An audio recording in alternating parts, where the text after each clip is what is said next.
making money. You know, you got people out there that are making money because it's over $1 billion industry. But you know, for the most part, us common folk are just common, right? We ain't getting to that bag like everybody think we should be, and that's what our topic is today. So you know, we try to keep it entertaining and educational. So the infotainment is a category, and you know, I'm trying to master that one. So you know how it be. We gonna get it cracking though. Let's get into this video.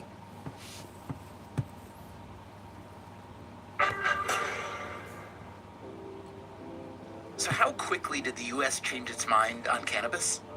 Here is Ronald Reagan when he was running for president in 1980. Marijuana, pot, grass, whatever you want to call it, is probably the most dangerous drug in the United States, and we haven't begun to find out all of the ill effects. Cannabis was illegal back then and remained so for years. How about today? The vast majority of Americans support some form of legalization, and cannabis is fully legal in 24 states. It's sold in 14 more for medical use, although, to be honest, the medical tag is often a very small fig leaf. Oklahoma, for instance, leads the U.S. in per capita cannabis dispensaries, and it is one of those 14 states that allows only medical use. In other words, when it comes to cannabis, it's pretty easy to get a note from your doctor. So how widespread is cannabis use today?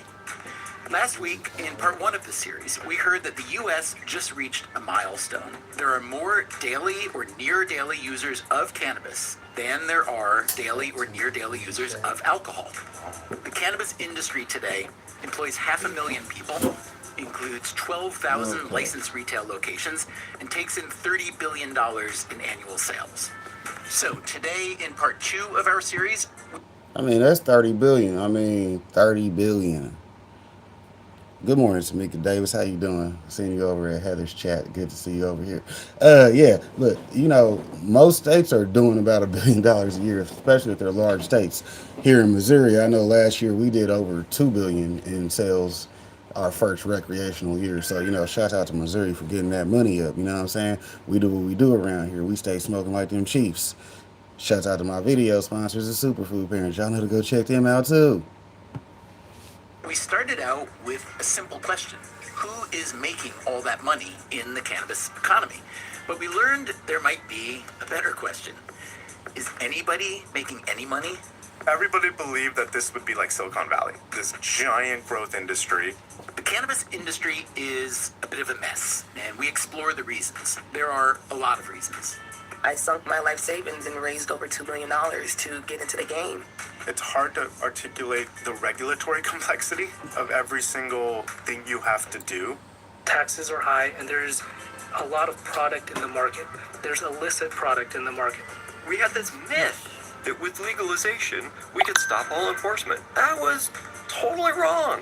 Fun fact of the day, there are more weed stores in Los Angeles than there are Starbucks. And more than 70% of those LA weed stores are illegal.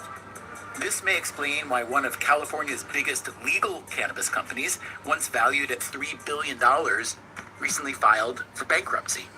As the great social critic Kermit the Frog once observed, It's not that easy being green.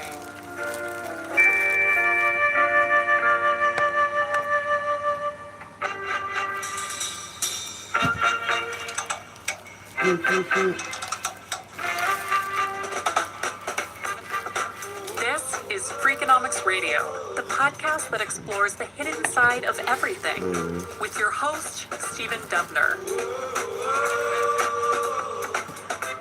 Hopefully y'all rolling up.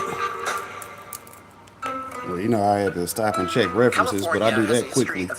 We got two devices, so we always got to check and make sure that some people are cool walking up in here before we throw them a jacket, because we want you to do your networking. Tony Zittle, what also up? got aerospace and biotech.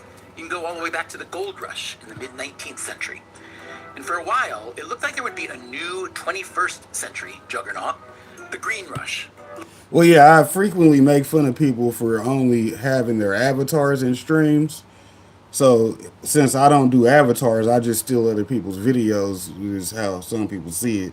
So instead of me stealing somebody else's video, I just put their video on the screen and show my face from time to time. Shout out to showing his face because I think I'm handsome. My mama